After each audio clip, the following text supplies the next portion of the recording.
Hey guys, just to preface this video, since I'm already done recording it, I feel it's important to address some viewers might think, why am I covering this? This is, highly political. You try to do just entertainment with your content, and I agree. This is important to talk about in the entertainment sphere because, like I've always talked about, the first film school was started in communist USSR Russia, in Moscow, I think. And the Nazis utilized the stepping stones that the Russian film school implemented in their propaganda to further perfect it for their propaganda, for their regime. And you see what can happen to others with that kind of use of the media. We're seeing it today. We saw it before in Star Wars, Ghostbusters, Marvel coverage. And it seeped now into mainstream news coverage and slants and smears and everything and narratives. So this is why it's important to talk about the utilization of entertainment by the military for critical race theory and the woke agenda. So thank you for viewing. I'll see you in a bit.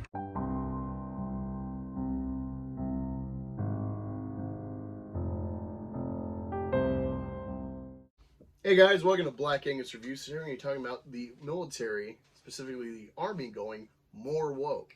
Thank you for joining. If you're new here, be sure to like, share, subscribe, all the good stuff, YouTube, everything, description below. I want to give a shout out to Salty Cracker, Hell the Salty Army.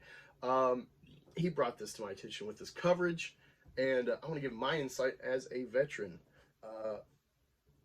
So back I served in 2012 to 2016, and wasn't really politically engaged. I definitely probably would not have voted for Obama because I was still Christian at the time, and even now, being an atheist, I have a lot of overlap with conservative ideals.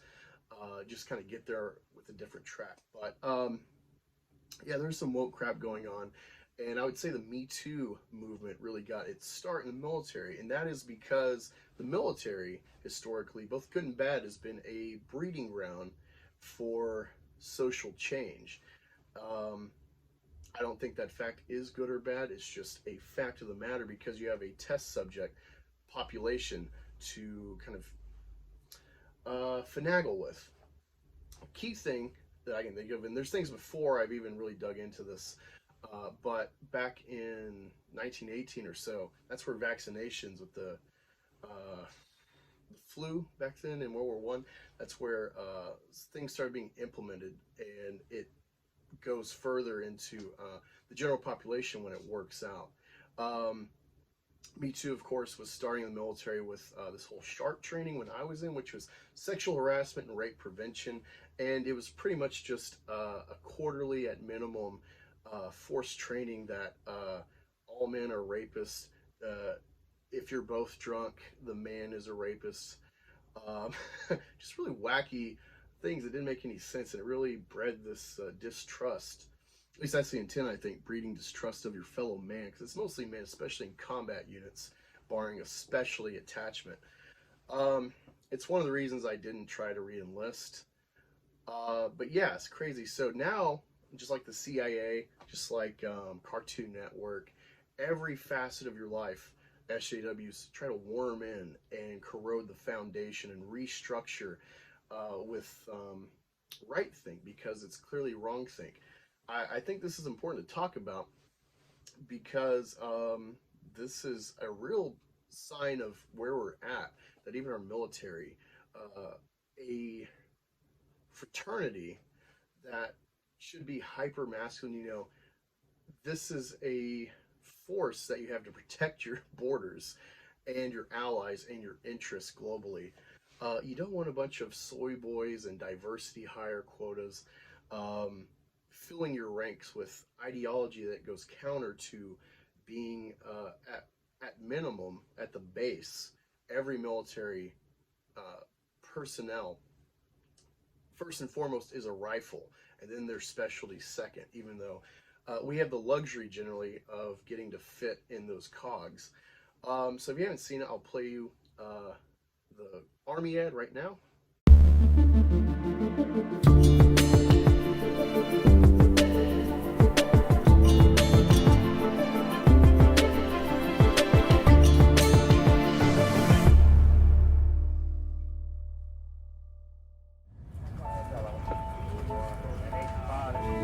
This is the story of a soldier who operates your nation's Patriot missile defense systems.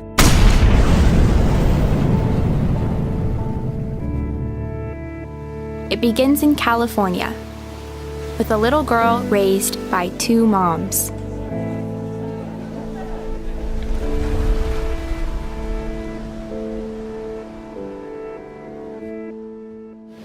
Although I had a fairly typical childhood, took ballet, played violin, I also marched for equality. I like to think I've been defending freedom from an early age. When I was 6 years old, one of my moms had an accident that left her paralyzed. Doctors said she might never walk again. But she tapped into my family's pride to get back on her feet, eventually standing at the altar to marry my other mom. With such powerful role models, I finished high school at the top of my class, and then attended UC Davis, where I joined a sorority full of other strong women. But as graduation approached, I began feeling like I'd been handed so much in life, a sorority girl stereotype. Sure, I'd spent my life around inspiring women, but what had I really achieved on my own? One of my sorority sisters was studying abroad in Italy. Another was climbing Mount Everest. I needed my own adventures, my own challenge. And after meeting with an Army recruiter, I found it. A way to prove my inner strength and maybe shatter some stereotypes along the way. I'm U.S. Army Corporal Emma Malone Lord, and I answered my calling.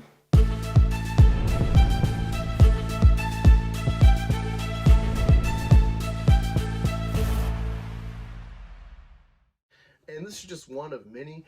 They don't even have 1,000 likes thus far. This is getting downvoted to hell. The comments are turned off, if you haven't noticed, because, of course, just like President Biden, they don't let comments on his stuff. They remove lots of dislikes because it doesn't fit the narrative. Because despite control of all these organizations, the general population is not having this, especially military personnel, veterans like myself. This is just crazy stuff. What is your parental background, especially when it's convenient minorities to tell a narrative? What does this do? How is this a pitch to join the military, especially if you're white, male, or straight? I mean, the military has been great.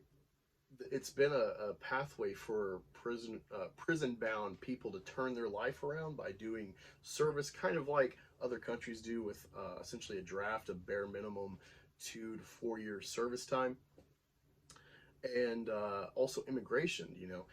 Become a citizen by wearing the uniform, protecting these borders, and kind of showing your worth and merit to this country. It's really weird that they're going with this narrative. It's only counterintuitive to join this force. I remember back Trump first got in, there was this whole argument about anti-trans, transphobia. No. The steps implemented by Trump were to strengthen the force because there's a lot of males that grift the military for its medical coverage by utilizing gender identity to switch genders. And I'm not sure if they still do this, but when I was in, you have biological set military standards for fitness. So women had a way lower bar because they're aware of the physiology and anatomy of women. They can't run as fast. Sure, you can point to Olympian type females as an exception, but they're not the rule. Very few women could ever match men on any of these basic physical tests: push-ups, sit-ups, running, pull-ups, etc. That's why you never see women in special forces, only attached. And of course, Rangers had this big woke fest, I think when I was in, maybe a little after, of yay, women, but clearly the standards were lowered for them to be Rangers. They, as far as I know, probably are not worthy of that tab, of that accolade, of the history that comes with that tab. But it's just really crazy stuff going on. Nothing is safe, nothing is sacred from these weirdos until we put our foot down. And the average citizen, best way you can do it is petitions, what have you, and of course your voting power. You gotta vote these type of people out that are implementing this weirdo crap. Yeah, those are my 2 cents on the matter. What did you think? Where do you think the military's going? And everything else you think about this crap. Let me know in the comments. We'll talk about it. And lastly, I just want to say I saw a good video my mom shared from some conservative site. I can't recall the name or the host, but he was talking about, you know, being aware of history, and this is how countries fall when they get to live a too decadent life. They're never quite prepared. That's the whole thing about military, is that, like I said, at the end of the day, you are a rifle. Everyone can be plugged in to defend this country with a gun against the enemy. And when you're not training readiness in the sense of combat and physical fitness, and training people to be cold-blooded killers at the end of the day, that's the core purpose of a military, is to kill the enemy if need be. When you're not training that, and instead you're implementing critical race theory and diversity, identity politics and whatnot, the enemy is not having it. China is training their boys to be hyper-masculine. They're kind of red-pilling their men because they see the downfall coming for the West if this continues. Russia isn't having it either. Of course, they're kind of a lukewarm ally. The Islamic countries we've been at war with in some states since the late 70s with Carter. Of course, the conflicts, Kuwait, Iraq, Afghanistan, and so forth. Israel's building up with Palestine. They're not having it. They don't deal with this identity stuff. They are dressed right, dressed with a national, and sometimes with the Islamic countries, a unified view against the perceived infidels or enemies. They will survive a lot longer than we will if we keep this stuff going on. It's just crazy. It's crazy that they're giving into this stuff. I gotta give a great point. You know, this is exactly why Persia can never beat the Greeks, because despite you know, they were city-states, they weren't quite unified as an empire or anything. They had a general countryman identity, and they weren't going to be pushed over and radically changed by Persia. Leonidas is very famous for, at the end of the day, pretty much saying, "Go F yourself" to Persia. I'd rather die. You know, slavery is a choice, and we can't enslave ourselves to this idiocy. But yeah, again, let me know what you think in the comments, and I'll talk to you later.